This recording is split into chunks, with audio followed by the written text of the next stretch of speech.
At her mother's funeral, everyone was expecting grief.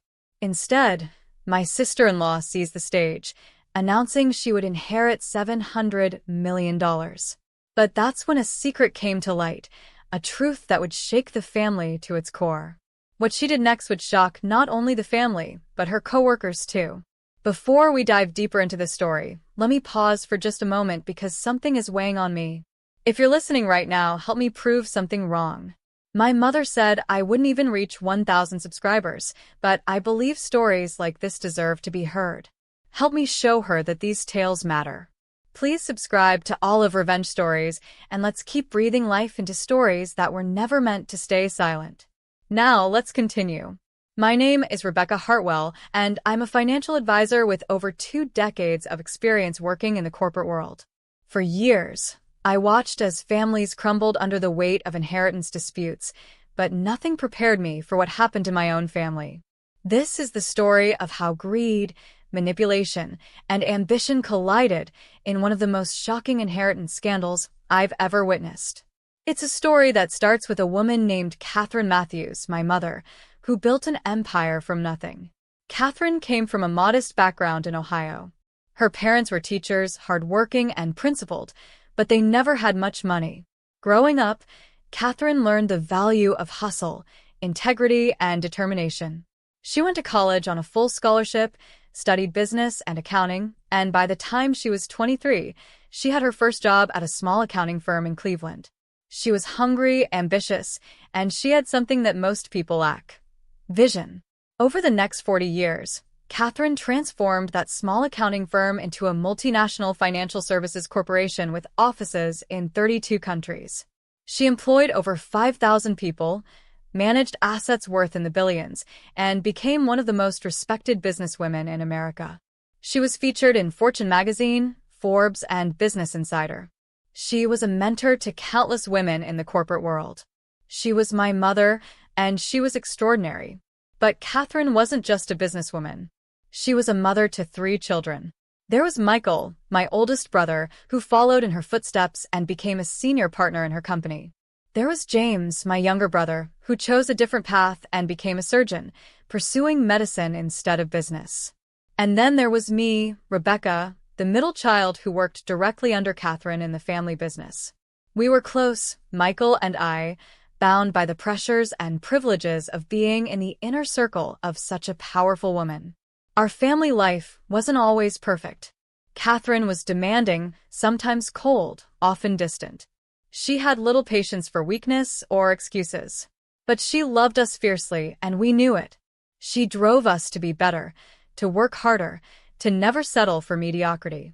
When Catherine turned 75, she started to think seriously about her legacy. She had accumulated $700 million in assets, a staggering amount of wealth, and she wanted to ensure it was distributed in a way that reflected her values. She wanted to leave her children secure, but she also wanted to leave a mark on the world. She established the Catherine Matthews Foundation, designed to fund educational initiatives for underprivileged children. She made generous donations to hospitals and research centers. She started planning her will with meticulous detail, consulting with lawyers and financial advisors to ensure every dollar would be allocated thoughtfully. Michael, during this time, had married a woman named Victoria Chen. Victoria was beautiful, intelligent, and initially seemed like the perfect match for Michael. She worked as a marketing executive at a tech company downtown. She was ambitious, stylish, and she fit seamlessly into our world of wealth and influence. I remember the first time I met her, at Michael's engagement party. She was charming, asking all the right questions, laughing at all the right moments. Catherine seemed pleased. Victoria had everything: the career, the looks, the social grace. But over time, as I got to know her, I began to notice something beneath the surface. Victoria had an intensity when she spoke about money. Her eyes would light up when discussing investments, property values, or celebrity net worth. She seemed fascinated not by the power of wealth, but by the possession of it. She wanted to own things, to display them, to be envied. I mentioned my concerns to Michael once, early on, and he dismissed them as jealousy. He said I was being protective, territorial even. So I let it go, told myself I was being unfair, and tried to enjoy the excitement of having a new sister-in-law. The trouble started slowly. After Catherine's 70th birthday, Victoria began appearing at family dinners more frequently. She volunteered to help organize Catherine's birthday parties. She called regularly to check in on her mother-in-law. She seemed genuinely invested in building a relationship with Catherine. And Catherine, who had always been reserved with people she didn't know well, seemed to warm to Victoria's attention. Looking back now, I realized that Victoria was executing a plan. She was building trust, establishing herself as a devoted daughter-in-law, inserting herself into Catherine's inner circle with calculated precision. She would bring Catherine flowers from the farmer's market, saying she'd thought of her while browsing. She would send her articles about emerging market trends that Catherine might find interesting. She remembered details Catherine had mentioned in passing weeks before, bringing them up at just the right moment to show she'd been listening. Catherine, who spent so much of her life surrounded by people who wanted something from her, was touched by what seemed like genuine care. Meanwhile, I was working harder than ever at the company. Catherine was beginning to step back from day-to-day operations, shifting more responsibility to Michael and me. Michael had always been the golden child, the favorite, and his role as CEO was never questioned. But as operations director, I was the one making things work. I was the one solving problems, managing personnel, handling crises. I was the one staying until midnight to ensure quarterly reports were filed correctly. I was the one answering emails at 4 in the morning when something went wrong. Michael would be home by 6, having cocktails with Victoria at some trendy restaurant downtown, while I was still at the office, reviewing spreadsheets and handling negotiations with international partners. It's not that I resented Michael exactly. We had different styles, different approaches to business. Michael was charming, good with clients, excellent at public relations. I was thorough, detail-oriented, and better at solving complex financial problems. But I was also invisible.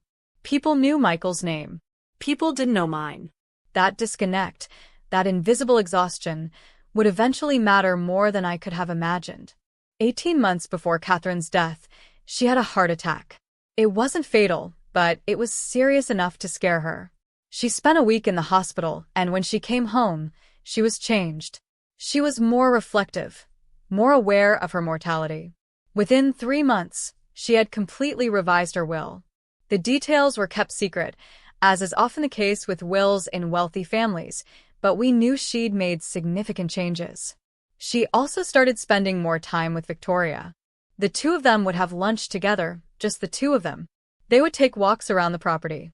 Victoria would drive Catherine to her medical appointments. Victoria became, in many ways, Catherine's closest confidant in those final years. And I, consumed by work, by the responsibility of keeping the business running, gradually lost that connection with my mother. I was too busy proving myself at the company to spend time at home. I was too focused on the next quarterly report to notice that my mother was being carefully cultivated by someone with very different motives than love. Catherine died on a Tuesday in March, peacefully, in her sleep. She was 78 years old. The house was chaos in those first hours after her death. Michael was devastated, drunk within hours, retreating to his bedroom. James flew in from his hospital in Boston. I held it together, because that's what I do. I made phone calls, contacted the lawyers, arranged the funeral, handled the logistics of death, while my brothers fell apart. The funeral was held on a Saturday, a beautiful spring day, in a cathedral downtown where Catherine had been married 50 years before. Thousands of people attended. Business leaders, politicians, philanthropists, students who had been helped by Catherine's foundation. Her legacy was evident in the faces of everyone who came to mourn her. The church was filled with white lilies and roses. The eulogy was delivered by the mayor. It was a celebration of an extraordinary life. But something happened at that funeral that nobody expected, something that would set everything in motion. As the service was concluding, as people were filing toward the entrance to head to the cemetery, Victoria stood up. She stood up while the funeral director was still adjusting the flowers around Catherine's casket. She walked to the front of the church, and she looked at the gathered crowd, and she spoke. She wasn't supposed to speak. No one had asked her to speak. But there was Victoria, in a black dress that somehow managed to be both morning attire and also strangely fashionable, looking at all of us with an expression of profound sadness. "Catherine was like a mother to me," she said, her voice wavering slightly. "And I want everyone here to know that she made me promise something. She made me promise that I would help manage her legacy, that I would ensure her vision was carried out properly." The church was silent. Every eye was on her. "She wanted the family to know," Victoria continued, "that she had complete confidence in me to oversee the distribution of her estate and to ensure that her final wishes were honored exactly as she intended. She told me, in our private conversations, that she trusted me more than anyone else to make the right decisions about her inheritance." No one moved. Michael, sitting in the front pew, had gone white. James looked at me with confusion in his eyes. I felt my stomach drop. This was not something Catherine had mentioned to any of us. This was not the Catherine I knew. The funeral director gently guided Victoria back to her seat, clearly uncomfortable with the spectacle she'd just created. The service concluded. We filed out to the cemetery. But the damage was done. The seed had been planted. In that single moment, Victoria had announced to hundreds of people that Catherine had entrusted her with extraordinary power and responsibility. Whether it was true or not, the implication was clear. Victoria had been chosen. The reading of the will was scheduled for the following week, in the offices of Harrison and Associates, the prestigious law firm that had handled Catherine's legal affairs for 30 years. The attorney was a woman named Patricia Harrison, a sharp, no-nonsense lawyer in her early 70s who had been friends with Catherine for decades. Michael, James, and I sat in her office along with Victoria, who was technically not a beneficiary but insisted on being present. Patricia adjusted her glasses and opened a file folder on her mahogany desk. "Your mother's will is quite extensive," she began, looking at each of us in turn.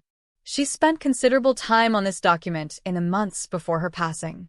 I want to assure you that she was of sound mind and body when she made these decisions. She was lucid, articulate, and absolutely certain about what she wanted." She paused, as lawyers do when they're about to deliver surprising news. "The bulk of the estate, approximately $570 million, will be placed in trust. The trustee is Victoria Chun Hartwell." The room froze. Michael let out a sound that was somewhere between a gasp and a sob. I felt the room tilt slightly, as though the very laws of physics had shifted. James leaned forward, his voice tight with disbelief. "I'm sorry, what?" Patricia continued, unmoved. "The trust is structured so that Catherine's children, that is you three, will each receive quarterly distributions from the trust. The amounts are substantial and will more than ensure your comfort and security. But the trustee, Victoria, has the authority to make decisions about how the trust is invested, where it grows, and how much is distributed at any given time, within certain parameters outlined in the will." "This can't be right," I heard myself say. Catherine would never put that kind of power in Victoria's hands. She's only known her for 5 years. Patricia's expression was sympathetic but firm. "I assure you, Miss Hartwell, I spent hours going over these decisions with your mother. She was explicit about her wishes. She wanted Victoria, as an outside family member, to have objective oversight of the estate, free from the kinds of sibling rivalries and emotional attachments that often cloud judgment in family inheritances." "That's bullshit," James said, standing up. "My mother didn't trust Victoria. She barely knew her. There's no way she made this decision on her own. Your mother explicitly states in her notes that she suspected her children might contest this decision," Patricia said quietly. "She wanted me to tell you that she was fully aware of how this would appear, and she made her choice with complete understanding of the consequences." The meeting continued, but I barely heard the rest. The details swam past me. James received $200 million in a private trust, distributed to him directly. He was a successful surgeon, didn't work in the family business, so Catherine had set him up to be completely independent. Michael received $150 million, also his own trust, though he would continue to receive executive compensation from the company as CEO. I received $50 million in my own trust. $50 million. After 2 decades of building that company, After sacrificing my personal life and relationships, after being the backbone of the organization, I received less than 10% of what James received, despite the fact that James had nothing to do with the business. And the remaining $570 million, the bulk of Catherine's wealth, the heart of her empire, would be controlled by Victoria. We left Patricia's office in a state of shock. In the parking garage, Michael actually vomited. James paced back and forth, his hands shaking. I stood very still, feeling something inside me go quiet and cold. Victoria had played us perfectly. She had spent 5 years befriending Catherine, earning her trust, and in the process, she had positioned herself to control a fortune.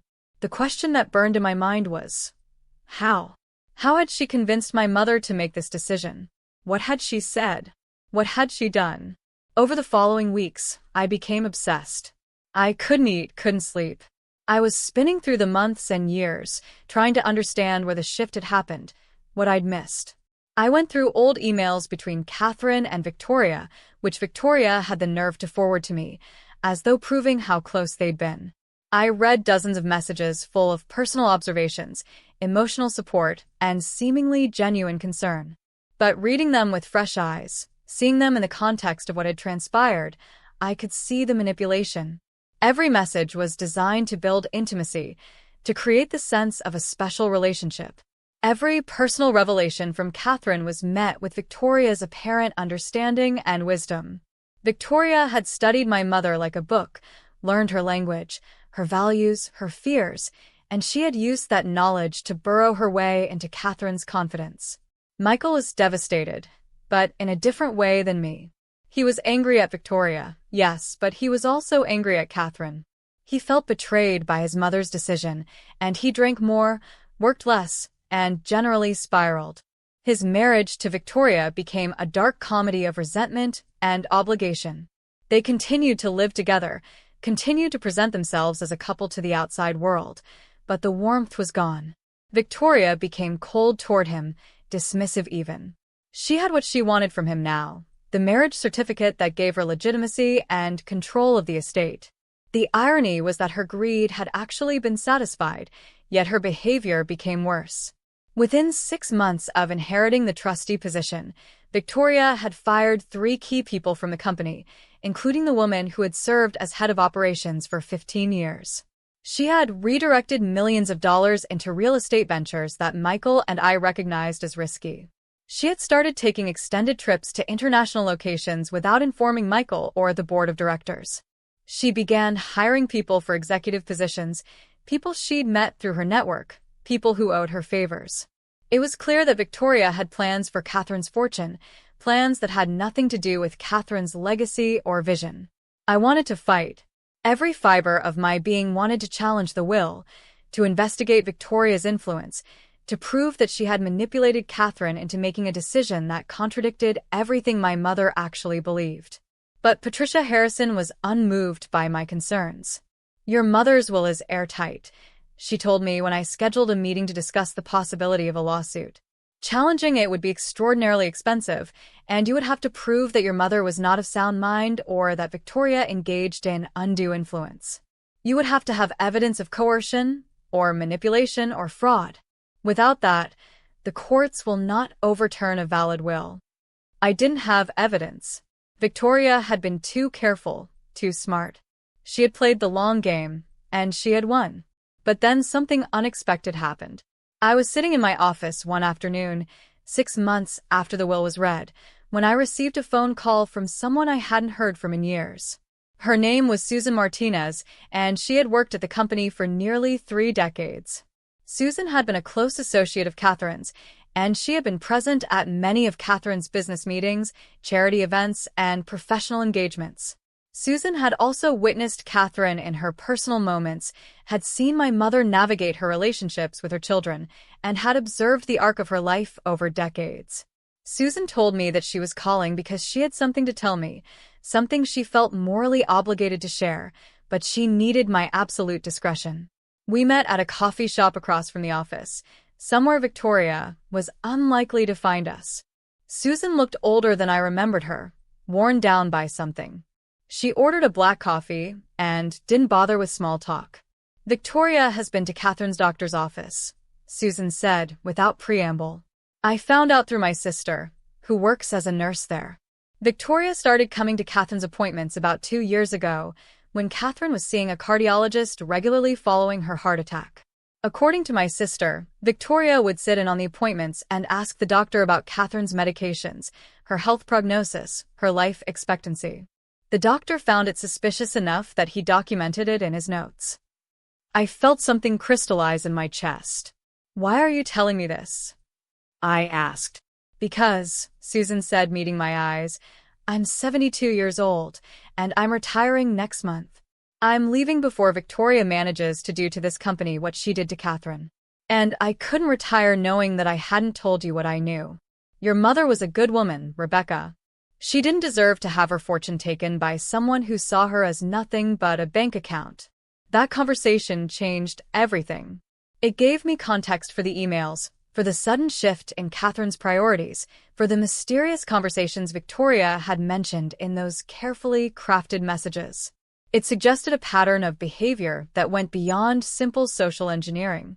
And it made me realize that if Victoria had researched Catherine's health with this level of intensity, she had probably researched other things too. She had probably researched the business, the finances, the structure of the company, and the specific role that each of Catherine's children played in its operation. In other words, she had likely known that I was the one keeping the company running, and she had bypassed me entirely in her quest for control. The more I thought about it, the more I realized I needed to act. I had to document everything to build a case, even if I couldn't prove undue influence in a court of law. I needed to understand exactly what Victoria was doing with Catherine's money and whether it violated the terms of the trust or Catherine's explicit wishes. That's when I started reaching out to my coworkers. I began very carefully, very subtly, asking questions about Victoria's behavior, her directives, her spending decisions. I asked about the people she'd hired, the projects she'd greenlit, the investments she'd made. And as I asked these questions, a remarkable thing happened. My coworkers started talking to me. They opened up about their own concerns, their own suspicions, their own observations of Victoria's erratic and seemingly self-serving decisions. There was Marcus, who managed the international division. He told me about Victoria's decision to expand into a market that wasn't strategically sound, in a country where her college roommate happened to own a major real estate company. There was Jennifer, who had worked in compliance for 8 years and had noticed that Victoria was pushing to deregulate certain oversight processes in ways that benefited her personally. There was David, who oversaw the company's charitable giving through the Catherine Matthews Foundation, and he told me that Victoria had tried to redirect funding from educational initiatives into real estate ventures that would increase the value of the company's holdings, which would make the trust worth more, which would make Victoria's role as trustee more powerful. Each coworker had their own piece of the puzzle. Each one had noticed something off, something wrong, but they hadn't realized the larger pattern until I started connecting the dots for them. And then, about 9 months after Catherine's death, something really shocking emerged. I was having lunch with Lisa Chin, who worked in the accounting department and was coincidentally, distantly related to Victoria through a family connection. Lisa had been hesitant to talk to me at first, worried about repercussions. But eventually, over lunch at a quiet restaurant downtown, she shared something that made my blood run cold. Victoria asked me to help her create a separate accounting structure, Lisa said, her voice barely above a whisper. She wanted to set aside certain funds, substantial funds, and route them through accounts that weren't officially part of the trust documents. When I asked her why, she said it was for strategic investments that Catherine wouldn't have understood, but that Catherine would have approved of if she were still alive. When I expressed concern, Victoria threatened my job. I felt my heart pounding in my chest. This was what I'd been looking for. This was evidence of something potentially illegal, something that went beyond self-serving or inappropriate behavior. This was potential fraud. Do you have documentation? I asked Lisa. She nodded slowly. I have copies of emails. I have records of the account structures. I documented everything because I knew something wasn't right and I wanted to protect myself. That conversation was the turning point. I didn't go to the police immediately. I didn't contact a lawyer right away. Instead, I went deeper, with Lisa's help, into the financial records of Catherine's estate and the trust structure that Victoria oversaw. What we found was shocking. Over 9 months, Victoria had created a parallel financial structure that routed approximately $40 million through accounts that weren't officially listed in the trust documentation. She had invested this money in real estate ventures, in a venture capital fund that she had connections to, and in her own private accounts. She had disguised the transactions, used shell companies and intermediaries, and made it extremely difficult to trace. But Lisa knew where to look, and with access to the accounting systems, we were able to track the money. We documented everything carefully, creating a comprehensive file of evidence that showed a pattern of systematic theft. That's what it was. Victoria had stolen from Catherine's estate, from the trust that had been established to honor Catherine's legacy and provide for her children and her charitable work. The question was, what should I do with this information? Going to the authorities would mean opening up my family's private affairs to public scrutiny. It would mean investigations, depositions, possibly criminal charges against my sister-in-law. It would mean betraying Michael, in a sense, since his wife would be exposed as a criminal. It would mean dragging the family's name through mud, destroying Catherine's legacy of respectability and honor.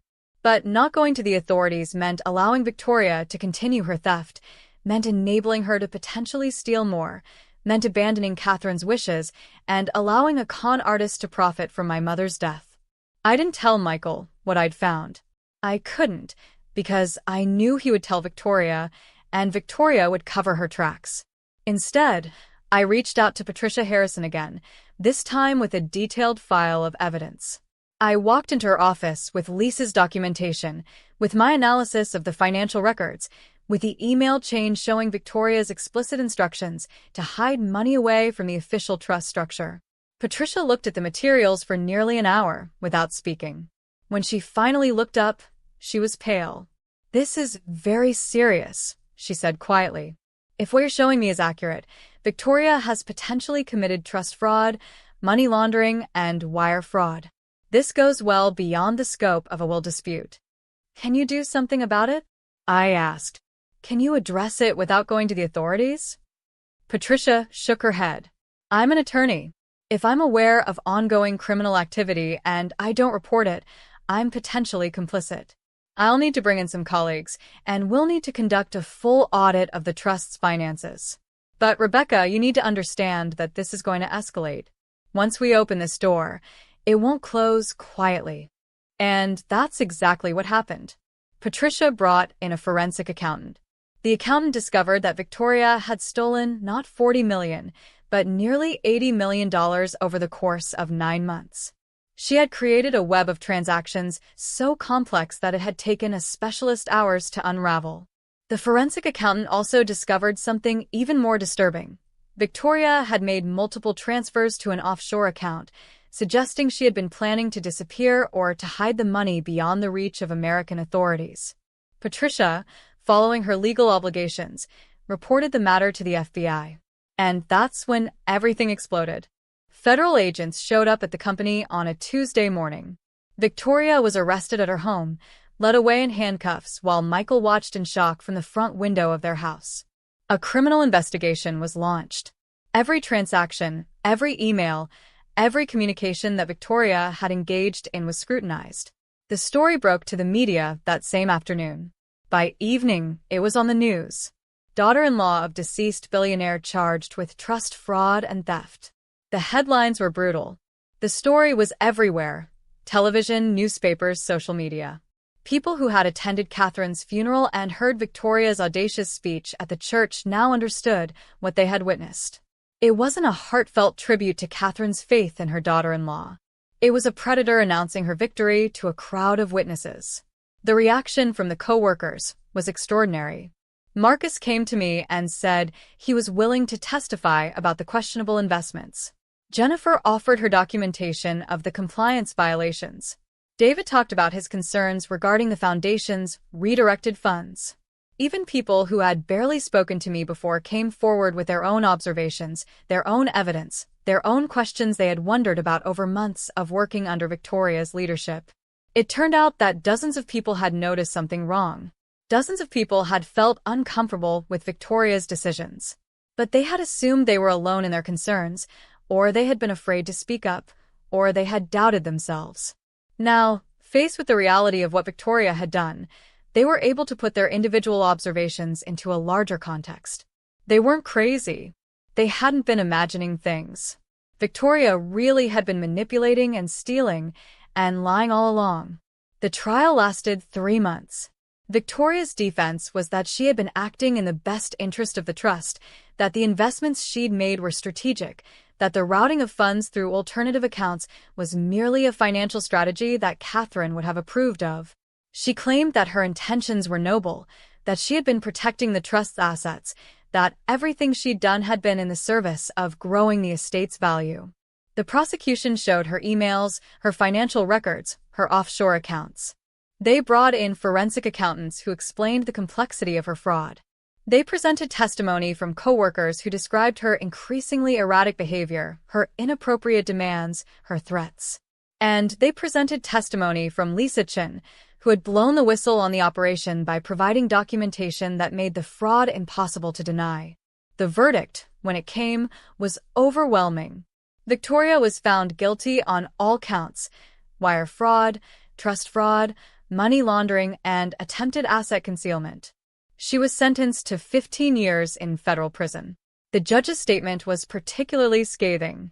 "Your actions represent a betrayal not merely of a family trust, but of the trust placed in you by a woman who had shown you nothing but kindness. You manipulated a dying woman, exploited her vulnerabilities, and stole from her legacy. Your sentence is a reflection of the seriousness of these crimes." In the aftermath of the trial, the family slowly began to heal. The stolen money was recovered and restored to the trust. I was appointed as the new trustee, taking over the role that Victoria had so spectacularly abused. Michael, freed from his toxic marriage, eventually found happiness with someone new, someone genuine. James, vindicated in his suspicion that Victoria was not to be trusted, returned to his work as a surgeon with renewed focus. And I, the invisible daughter who had spent so many nights staying late at the office, who had sacrificed so much to build something with Catherine, finally received recognition for my contributions and my integrity. The co-workers who had come forward became heroes, in a sense. They had been brave enough to speak up when it would have been easier to stay silent. They had risked their positions, their reputations, and their comfort to do the right thing. The company implemented new governance structures, new oversight mechanisms, and new policies designed to prevent this kind of fraud from ever happening again. The Catherine Matthews Foundation, freed from Victoria's manipulations, returned to its original mission of funding educational initiatives for underprivileged children. Catherine's legacy, which had been briefly tarnished by Victoria's criminal behavior, was restored. But the most important thing that happened in the aftermath was something smaller and more personal. One day, about 6 months after Victoria's conviction, I received a letter in the mail from a woman I didn't know.